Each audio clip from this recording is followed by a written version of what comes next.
हम लोगों ने समझा कि जनता को शुरू में परेशानी हो रही है कागजात ढूंढने में, क्योंकि सभी लोग सोच रहे थे कि सब हमारा ठीक ठाक है। एक अच्छा ये भी है कि जिसका बाल बच्चा बेटा बेटी बंगलोर दिल्ली बम्बई पढ़ता है, आज माँ बाप थोड़ा कष्ट सह के कागजात तो बना देगा, नहीं तो 10 साल बाद उसका बेटा बेटी बम्बई दिल्ली से आके वो कागजात भी नहीं बनाएगा। तो थोड़ा कष्ट तो हो रहा है, लेकिन कष्ट जनता को हो रहा था तो जनप्रतिनिधि को भी कष्ट हुआ। तो हमने एक फैसला लिया है, 1-2 दिन में पत्र निकाल देंगे कि अभी हम 3 महीना उनको कागज ढूंढने का, कागज तैयार करने का पहले समय देंगे, तब हम सर्वे का डिक्लेरेशन स्टार्ट कराएंगे। 3 महीना में हम सभी जनप्रतिनिधि के साथ बैठेंगे और बैठ करके हम इस बात को समझेंगे और रैयत के साथ भी बैठेंगे जो जमीन के मालिक हैं। और अपने विभाग को भी हमने सभी सीओ को पटना बुलाया, हमने सख्त हिदायत दे दिया है कि अपनी आदत में सुधार लाओ, नहीं तो दिलीप जायसवाल किसी को बकसने वाला है। और विभाग में भी सुधार लाऊंगा, मैं किसी को बकसने वाला नहीं। और रैयत को भी, जो जमीन के मालिक हैं, घर के मालिक हैं, उनको भी हम 3 महीना का समय अभी देंगे जिससे कि वो कागजात तैयार कर ले। कैथी लिपि को लेकर कैथी लिपि के लिए मैंने कहा कि कैथी लिपि का भी ट्रेनिंग बनारस और सारे लोगों से, क्योंकि एक आदमी उर्दू नहीं जानता है, कैथी नहीं जानता है, तो कल जो कैथी जानने वाला है दूसरे पार्टी से 50,000 रुपया लेकर के गलत पढ़ दे तो एक आदमी के साथ तो अन्याय हो जाएगा। तो वो भी एक समस्या था। तो हमने अभी हमारा जो है करीब करीब 100 से ज्यादा अधिकारी इसका विशेष ट्रेनिंग कैथी लिपि का ले रहे हैं।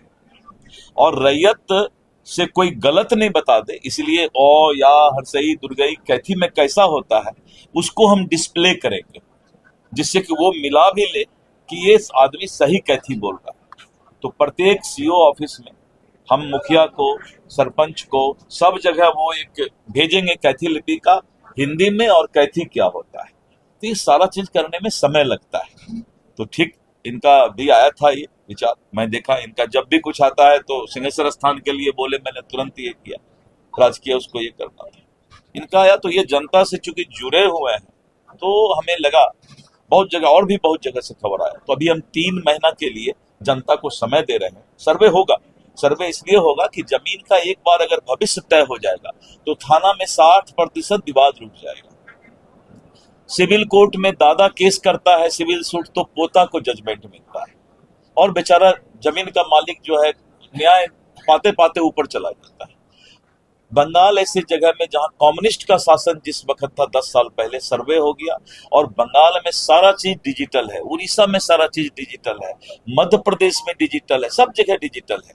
तो थोड़ा कष्ट तो होगा, लेकिन जो अभी जो प्रॉब्लम था उस प्रॉब्लम को दूर करने के लिए एक बार 3 महीना का समय और विभाग को हिदायत कि कागजात तुम्हारे पास है तो तुम मांग क्यों रहे हो रैयत से भाई, अगर कागजात नहीं था तो ऑनलाइन रसीद कैसे काटे।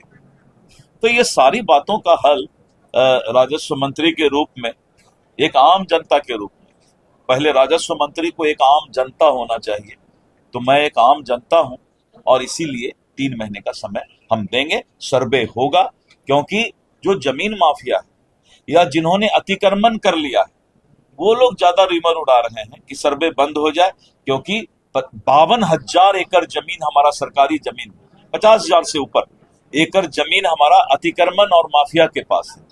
तो सर्वे होने से वो भेद खुल जाएगा, लाखों करोड़ की संपत्ति सरकार की। इसलिए अभी हमने ये कहा है कि सर्वे अगर डीएम का ऑफिस है तो डीएम को भी कराना पड़ेगा, एसपी का ऑफिस है तो एसपी को भी, सभी लोगों को अब जो सरकारी अस्पताल से लेके सरकारी जमीन से लेके सरकारी ऑफिस, सरकारी निवास, अब सबका दाखिल खारिज होगा, वो सरकार के नाम पर होगा। लेकिन पहले वो दाखिल खारिज नहीं कराते थे, तो सरकारी संपत्ति कोई ले भी लेता था तो वो केस नहीं हो पाता था। अभी हमने एक बहुत बड़ा स्कैंडल पकड़ा और के पाठक हमारे राजस्व परिषद में हमारे विभाग में है, हमने उनको लगाया है इस चीज में कि बेतिया